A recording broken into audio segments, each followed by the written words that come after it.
رویوں کا اثر بہت ہی گہرا اثر ہوتا ہے۔ ہم بعض اوقات سمجھتے ہیں کہ جو ہمارا لہجہ ہے اس سے کسی کو اتنی تکلیف نہیں پہنچی ہوگی، لیکن جو الفاظ ہوتے ہیں، جو ہمارے رویے ہوتے ہیں، ان کا بہت زیادہ اثر ہوتا ہے۔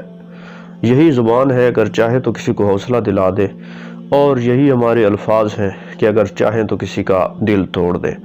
تو ہمیں کوشش کرتے رہنا چاہیے کہ ہماری زبان سے، ہمارے ہاتھ سے دوسرے لوگ محفوظ ہوں۔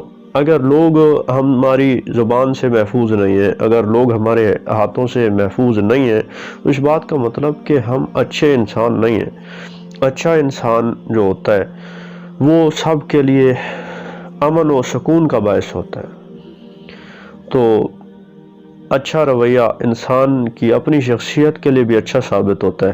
اگر ہم اچھا رویہ نہیں رکھتے تو اس کے ہماری اپنی زندگی پہ بھی بہت سے برے اثرات مرتب ہوتے ہیں، جس کی ہمیں وقتاً فوقتاً سمجھ آ جاتی ہے۔ شروع میں شاید ہم ان چیزوں کو نہ سمجھیں، لیکن ایک نہ ایک دن ہمیں ان چیزوں کی سمجھ آنی ہے، اور اس وقت صرف پچھتاوا ہی رہ جاتا ہے۔ تو ہمیں چاہیے کہ ہم ایسا کام ہی نہ کریں جس میں صرف پچھتاوا رہ جائے۔